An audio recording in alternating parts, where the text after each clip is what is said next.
Hello and welcome to my channel. आज हम इस वीडियो में डिस्कस करेंगे energy stored in a capacitor. कि कैपेसिटर में जो एनर्जी स्टोर्ड होती है उसके लिए क्या एक्सप्रेशन है वो हम आज डिराइव करेंगे। ओके, तो सबसे पहले हमारा टॉपिक है energy stored in a capacitor. Energy stored in a capacitor.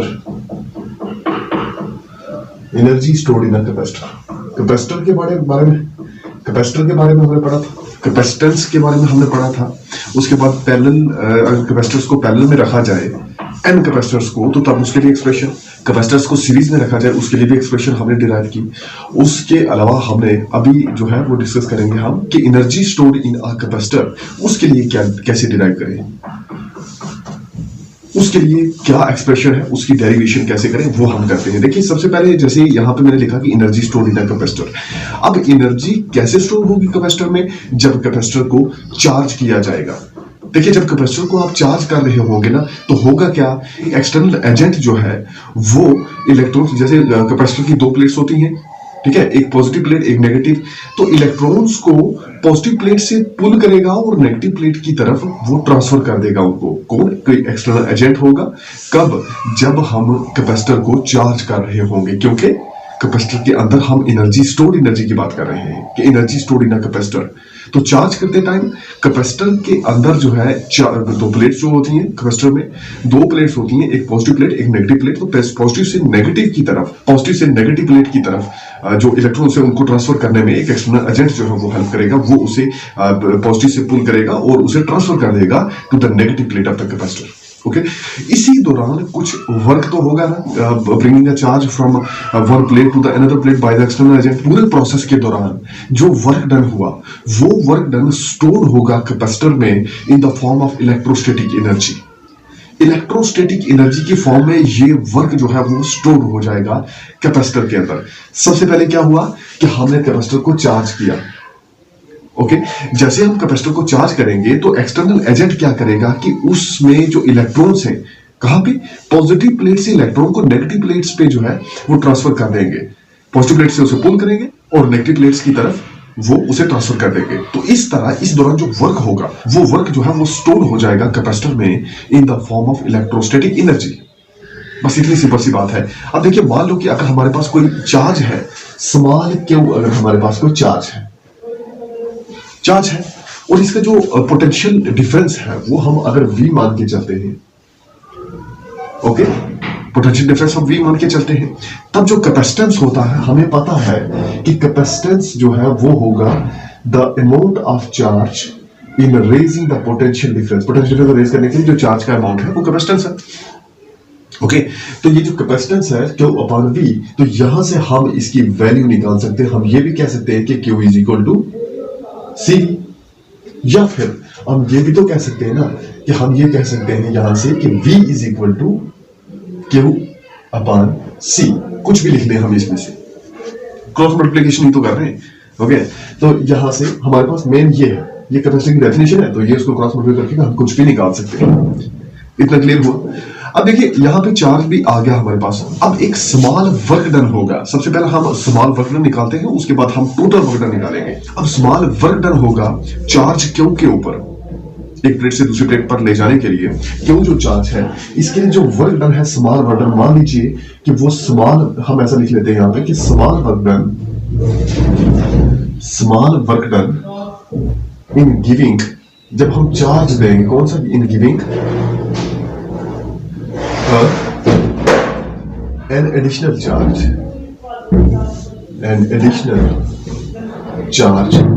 Additional charge जो है उसको आप dq मान लीजिए।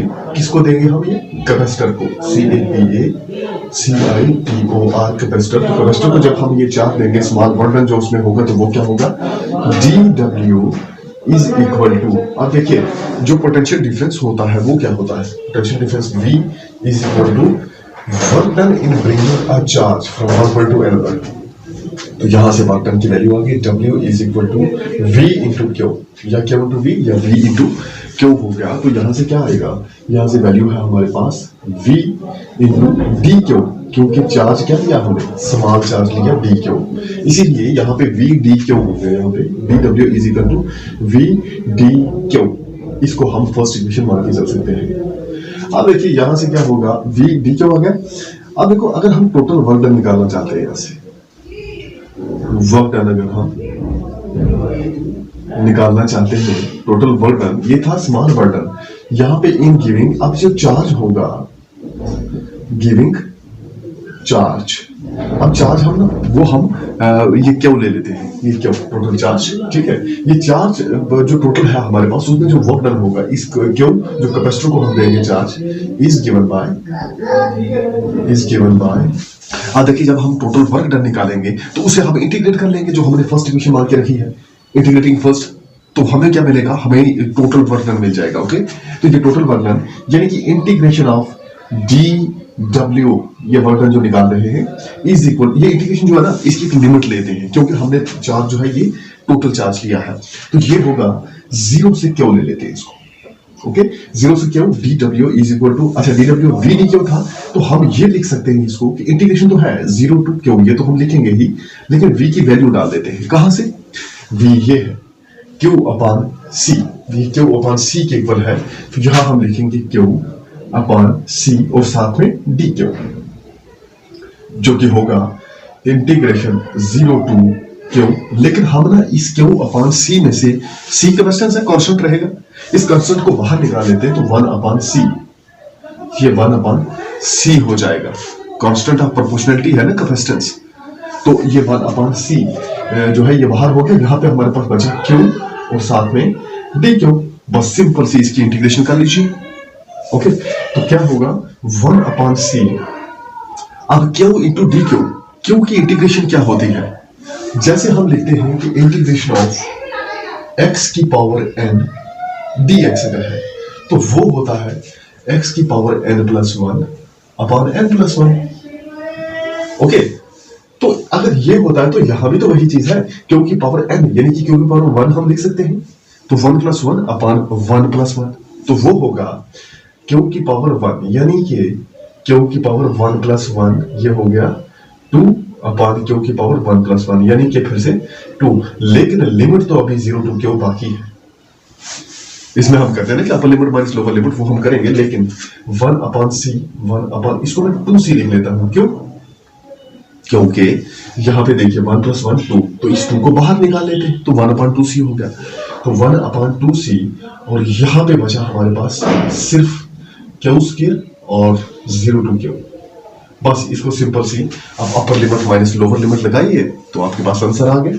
अब इसको हम क्या करेंगे कि अपर लिमिट देखिए वन अपॉन टू सी, one upon two c, q square है तो क्यू की जगह सबसे पहले अपर लिमिट यानी कि कैपिटल क्यू का स्क्वायर, और माइनस लोअर लिमिट जीरो का स्क्वायर, क्योंकि क्यू जीरो लग जाएगा तो जीरो का स्क्वायर जीरो होगा। Okay, which is equal to one upon two c q square minus zero square, तो ये सिर्फ क्यू स्क्वायर ही बचेगा। ओके, बट हमें ये पता है कि क्यू किसके इक्वल होगा, कैपिटल क्यू किसके इक्वल होगा, यहां से हमें पता है कि जो सी होता है वो होता है क्यू अपॉन वी के इक्वल, कैपेसिटेंस जो है वो होता है charge, amount of charge in raising the potential difference, तो ये क्यू अपॉन वी हो गया, तो यहाँ से इस सी की वैल्यू हम निकाल सकते हैं क्यू अपॉन वी, तो इसकी जगह क्यू अपॉन वी लिख लीजिए।